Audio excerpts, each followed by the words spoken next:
What is up, guys? Welcome back to the channel, and as always, thanks so much for clicking on this video. Welcome to another episode of Free It Friday, the first one for 2021. I think we ended 2020 with an awesome Free It Friday. If you haven't checked that one out, I'll have it in the description box down below.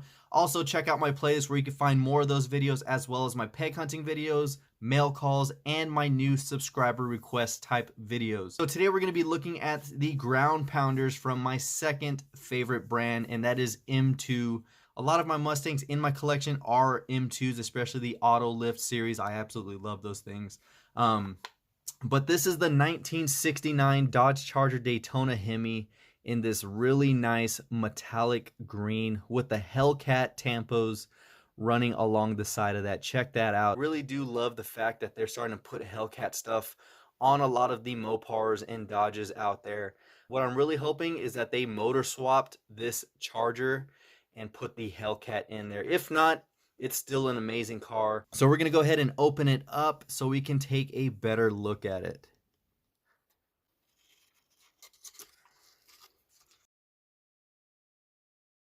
Take this out and look at this metallic paint job, guys. This thing is beautiful.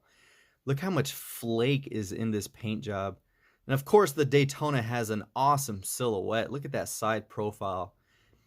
I do like the fact that the windows are completely blacked out, so there's no interior on there. I'm really hoping when we look at underneath the hood that it actually has the Hellcat in there, because that would just be amazing.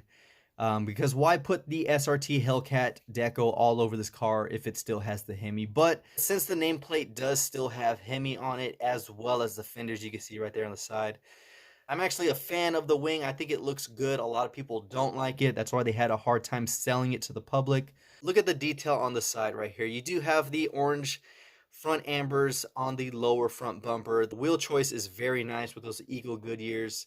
And then, of course, the HEMI badge right there on the iconic door scoops. You do have the chrome fuel cap right there on the rear. Right there in small letters, you do have the Charger badge right there on that side pillar. I do like the fact that they have the chrome window trim running around all the windows. Very realistic detail. Coming around the rear, it does have the nicely detailed and separated plastic lenses on there, with the trim as well to give that realistic car detail. Does have the chrome bumper, the 1969 plate on there, but the only thing I do not like is those massive tips on there. Those are like 6-inch tips if it was to scale. And then coming around the front, of course, you don't have any detail. These coned front ends weren't detailed really because those headlights were covered. And then, of course, you would typically have the grill right here for the air to get in there to help cool down the motor. That was another issue they had when they sold to public. Since these cars weren't going at the high speeds they were designed to, these cars would overheat because of the air not being able to get to the radiators to help cool down and all that stuff. So they had a lot of overheating issues. Coming up top, you do have the black stripes with the SRT logo running down both of them. Of course, with a nice heat extractor hood, which I definitely do like on the Chargers.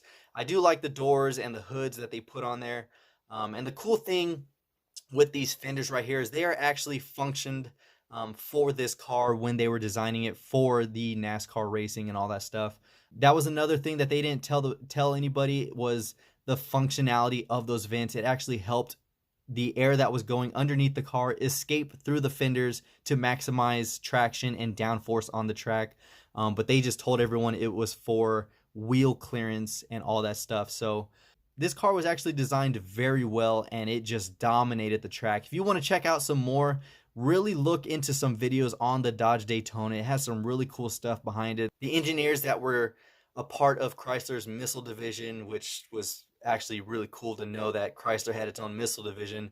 But this car is just really sweet. So we're going to go ahead and see what's underneath this hood. Hopefully it is the Hellcat engine, but we shall see. It does not. It just has the very basic detailed, looks like the 426 HEMI, which was legendary in this car, producing, I think it was like 425 horsepower or something like that. Still a huge motor.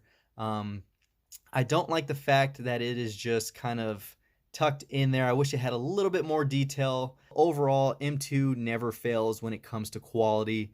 I love the wheels on there. I love the paint job.